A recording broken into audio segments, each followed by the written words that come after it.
Chapter 8, Concert in the Taiga.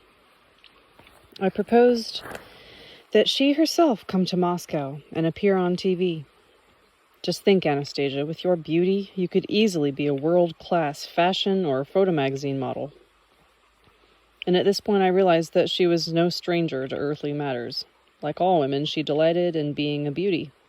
Anastasia burst out laughing. A world-class beauty, eh? She echoed my question, and then, like a child, began to frolic about, prancing through the glade like a model on a catwalk. I was amused at her imitation of a fashion model, placing one foot in front of the other as she turned and walked, showing off imaginary outfits. Finding myself getting into the act, I applauded and announced, "And now, ladies and gentlemen, your attention please. Performing before you will be that magnificent gymnast, second to none, that incomparable beauty, Anastasia." This announcement tickled her fancy even more. She ran out to the middle of the glade and executed an incredible flying somersault, first forward, then backward, then to the side, both left and right, there an amazingly high leap into the air. Grasping a tree branch with one hand, she swung herself around it twice before flinging her body over to another tree. After yet another somersault, she began to bow, coquettishly, to my applause. Then she ran off out of the glade and hid behind some thick bushes. Anastasia peeped smilingly out from behind them, as though they were a theater curtain, impatiently awaiting my next announcement. I remembered a videotape I had of some of my favorite songs being performed by popular artists. I would watch it occasionally in the evening in my cabin aboard my ship. I had a tape in mind, but not with the thought that Anastasia would actually be able to reproduce anything from it, as I announced, "Ladies and gentlemen, I now present to you the star singers of our current stage, in a performance of their top hits. Your attention, please." Oh, how wrong I had been in my estimate of her abilities. What happened next I could not possibly have predicted. No sooner had Anastasia made her entrance from behind her improvised curtain than she launched into the authentic voice of Alla Pugacheva. Footnote. Ayla, I don't know how to pronounce it. Ayla Pugacheva, one of the most popular Russian stage and screen singers of the 20th century, the recipient of a number of national and international awards.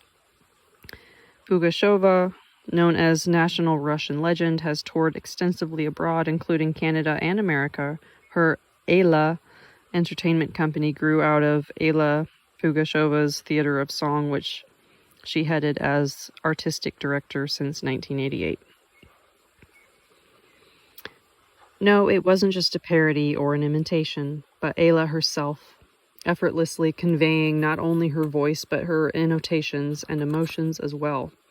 But an even more amazing feature was to come. Anastasia accentuated particular words, adding in some of her own, infusing the song with her own supplemental attenuations, so that Ayla Pugacheva's own performance, which before it seemed nobody else could even begin to surpass, now called forth a whole new range of additional feelings, illuminating the images even more clearly. In a magnificently executed overall performance of the song, italics, he loved an actress, he thought. Flowers were her love, fresh grown. He went and sold his big home, sold every canvas he owned, and with the money he bought whole fields of flowers, fresh grown, end italics. Anastasia put particular emphasis on the word canvas. She screamed out this word in fright and surprise. A canvas is an artist's most prized possession. Without it, he can no longer create. And here he is giving up the most precious thing he owns for the sake of his loved one. Later, as she sang the words, "Then she went off on the train," Anastasia tenderly portrayed the artist in love, looking longingly after the departing train, which was carrying off his beloved one forever. She portrayed his pain, his despair, his perplexed state of mind. I was too shaken by everything I had seen and heard to applaud at the end of the song. Anastasia bowed, anticipating the applause, and, hearing none, launched into a new song with even more enthusiasm. She performed all of my favorite songs in the same order they had been recorded on the videotape, and every single song, which I had heard so many times before, was now even clearer and more meaningful in her rendition. Upon completing the last song on the tape, still hearing no applause, Anastasia retreated backstage. Too dumbfounded to speak, I remained seated in silence, still feeling an extraordinary impression from what I had just witnessed. Then I jumped up, began applauding, and cried, "Terrific, Anastasia! Encore! Bravo! All the performers on stage!" Anastasia gingerly stepped forth and gave a bow. I kept on shouting, "Encore! Bravo!" clapping my hands and stomping my feet. She too livened up. She clapped her hands and cried, "Encore! Does that mean again?" "Yes, again and again and again. You did it so marvelously, Anastasia. Better than the singers themselves, even better than our top stars." I fell silent and began attentively studying Anastasia.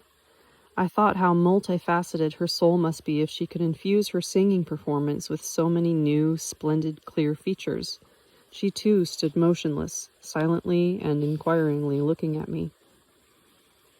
"Anastasia, do you have any song of your own? Couldn't you sing something of your own, something I haven't heard before?" "I could, but my song does not have any words. Would you like to hear it?" "Please sing your song." "Fine." And she started in singing her most unusual song. Anastasia first screamed like a newborn baby, then her voice started sounding quiet, tender, and caressing. She stood beneath a tree, her hands clasped to her breast, her head bowed. It was like a lullaby, gently caressing a little one with her voice. Her voice spoke to him of something very tender. Her soft voice, amazingly pure, caused everything around to grow silent. The birds singing, the chirping of the crickets in the grass. At that point, Anastasia seemed to take absolute delight in the little one waking up from sleep. The sound of rejoicing could be heard in her voice. The incredibly high-pitched sounds soared above the earth before taking flight into the heights of infinity. Anastasia's voice first pleaded, then went into battle, and once again caressed the little one, and bestowed joy upon all around. I too felt this all-pervading sense of joy. When she finished her song, I joyfully exclaimed, "And now, my dear ladies and gentlemen, a unique and never-to-be-repeated number by the top animal trainer in the world, the most agile, brave, charming trainer capable of taming any beast of prey on earth. Behold and tremble." Anastasia positively squealed with delight, leapt into the air, clapped her hands in rhythm, shouted something, started in whistling. Something I could never have imagined began taking place in the glade. First, the she-wolf made her entrance. She leapt out of the bushes and stopped at the edge of the glade, giving a puzzled look around. In the trees furthest from the glade, squirrels sprang from branch to branch. 2 eagles circled low overhead, while little creatures of some kind rustled in the bushes. With the sharp crackle of dry twigs, as he broke and crushed the bushes, a huge bear lumbered out into the glade and stopped, as though embedded in the ground, just short of Anastasia. The wolf began growling at him disapprovingly, since the bear had approached so close to Anastasia without an invitation.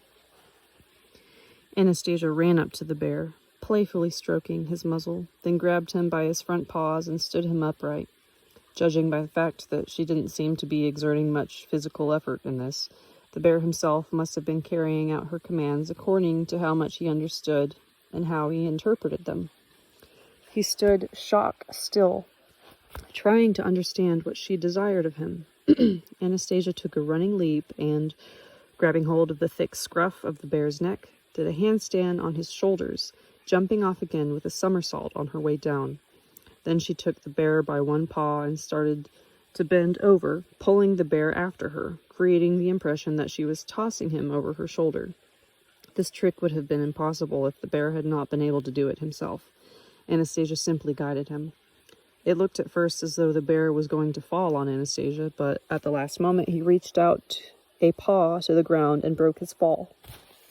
He was no doubt doing everything he could not to harm his mistress or friend. In the meantime, the wolf was become more and more concerned. She was already standing at the place of the action, thrashing from side to side, growling or howling with displeasure. At the edge of the glade there appeared several more wolves, and when Anastasia was on the point of yet another routine toss of the bear over her shoulder, the bear, attempting to do the trick properly, fell over on his side and remained motionless.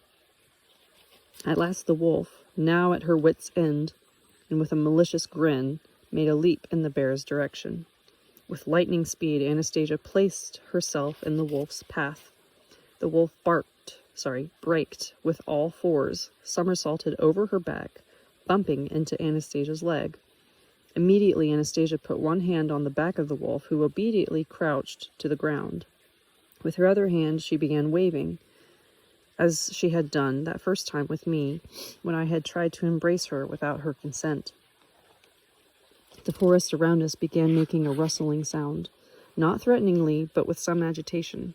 The agitation was felt, as well, in all of the big and little creatures jumping, running, and hiding. Anastasia began taking away the agitation. First, she stroked the wolf, slapped her on the back, and sent her off out of the glade as though she were a pet dog. The bear was still lying on his side in an uncomfortable pose, like a fallen scarecrow. He was probably waiting to see what else was required of him. Anastasia went over to him, made him stand up, stroked his muzzle, and sent him out of the glade like the wolf. Anastasia, blushing and cheerful, ran over and sat down beside me, breathed in deeply, and slowly exhaled. I noticed that her breathing all at once became even, as though she hadn't been carrying out any extraordinary exercises at all. They do not understand play acting, and they ought not to. It's not entirely a good thing, Anastasia remarked. Then she asked me, "Well, how was I? Do you think I could find any kind of work in your life?" "You're terrific, Anastasia. But we already have all that, and our circus trainers show us a lot of interesting tricks with animals, but you don't have a hope of breaking through all the red tape to even get started. There are so many formalities and machinations to deal with. You don't have any experience in that." The remainder of our play consisted in going over possible alternatives. Where could Anastasia get a job in our world, and how would she overcome the formalities in the way?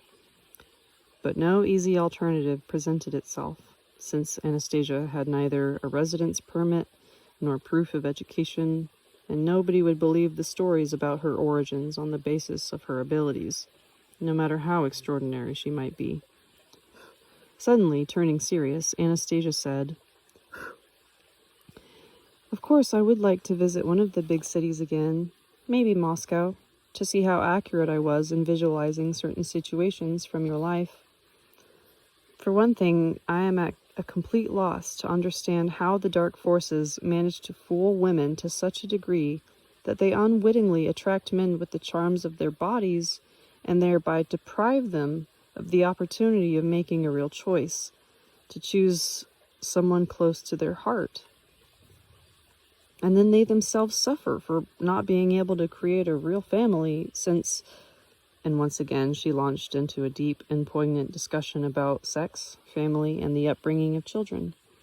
And I could only think, the most incredible thing in all I have seen and heard is her ability to talk about our lifestyle and understand it in such specific detail.